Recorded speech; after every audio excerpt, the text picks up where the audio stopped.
Well, hello! So for this video, I want to show you how I can convert a brunette woman into a blonde using Adobe Photoshop. So I picked this photo from Adobe stock, and that's the one I'm going to use. So let's see how I can do with this. So the first thing I'm going to do is start with a hair selection. Okay, I've got my hair selected. I would have shown you the whole process, but it takes a long time. And I only say that because of my processor. I need a new computer, guys. Come on. All right. So her hair is selected. Now I'm going to create a folder over here in my layers palette. And I'm going to apply a mask of her hair on that group folder. And so what ends up happening is anything that I put into that folder is going to be masked. So let me turn off my background layer now, and now you can see her hair. Just her hair. This is the selection of hair that I have. And as you can see, as I zoom in, it's a pretty fine selection of hair. Totally get detailed with this and be a crazy perfectionist, but just for the purpose of this video, I'm just going to keep it simple and show you how to change the hair color. Generally speaking, when going from brunette to blonde, it is not an easy task because you have to be really mindful of your hair values, and it can very easily go from, you know, deep brunette to really flat blonde and look kind of fake. All right, so my hair is already selected. First thing I'm going to do is I'm going to overall lighten her hair. So I'm going to go into my layers palette again. I'm going to create what's called an adjustment layer, and this is going to be my curves adjustment layer. So I'm going to tap that there.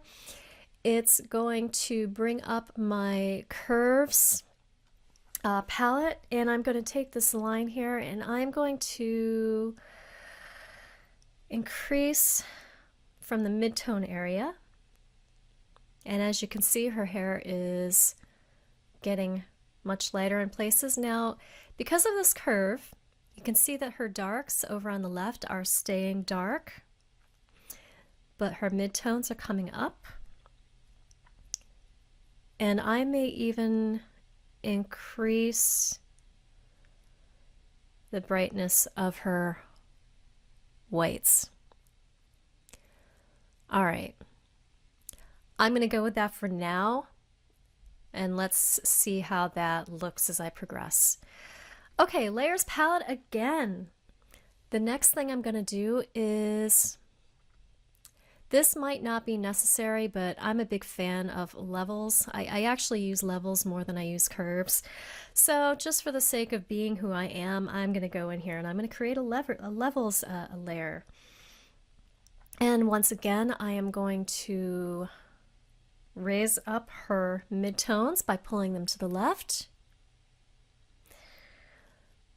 And I'm going to pull up her lighter sections. And I need to be careful because I don't want the values to blend too much.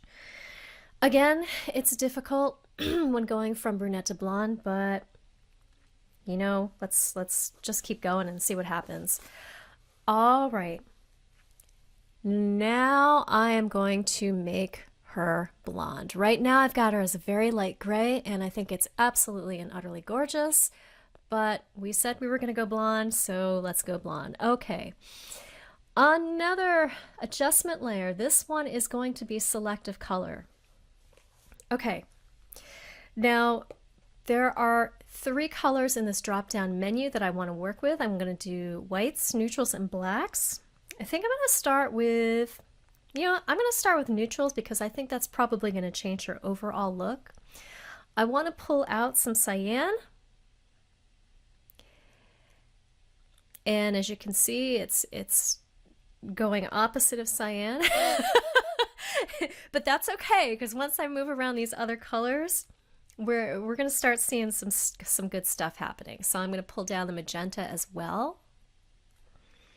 I'm actually going to add in some yellow, though I might not necessarily need to. I'm going to anyway. Okay, see now it's starting to look a little too yellow and gold, so I'm going to back out on that a little bit.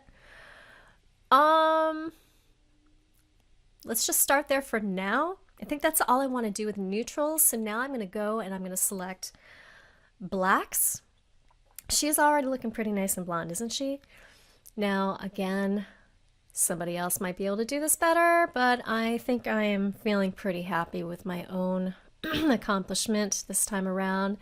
So changing all the values under the blacks, and that looks like a little bit too much yellow. I think I might actually pull back on that a bit. Okay, so let's see. I think the last one I want to work on is, if I go to this drop-down menu again, is the whites. And let's see, because they're looking kind of gray right now, so I am going to reduce the cyan, and you can see that's kind of pulling out sort of that darker gray tone. Now, I might be going overboard here, but let's just play with it and see. She's looking kind of like a frosted blonde, isn't she? All right. I'm going to leave the magenta alone for now. I'm going to increase the blondes. There we go. Now she's looking really, really nice. That portion above her ear is a little bit too gold for my taste, so we're going to have to work on that manually. Okay, I'm going to my group here. I don't want to change the color of her hair, so I need to figure out what's causing that over intensity of white. Okay, I think it's this. So this is where I can get kind of micro on my layers. I have these all grouped within a folder so I can apply a, more of a global layer mask for all of them. But if I want to get more detailed, now I can go into each one independently and sort of pull back on what each one is doing. Okay, and I want to see what's causing that gray haze around her hair. And it looks like it's the curves. So I'm going to go in and fix this up a bit.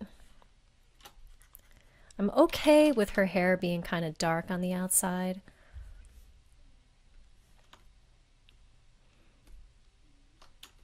I don't think that that's unrealistic for her hair to appear dark on a background.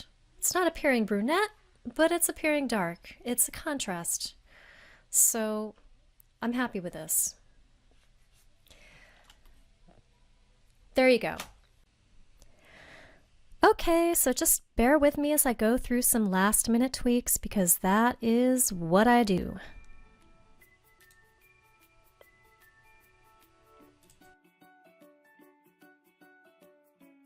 There she is, guys. So there is my before and there's the after. Well, I'm pretty happy with that, and I hope you enjoyed watching this video as much as I enjoyed creating it. So would you please like it and subscribe, and if there's anything that you want to see me try to do, I always love a new challenge, so send it my way. Thanks so much and have a great day. See you next time.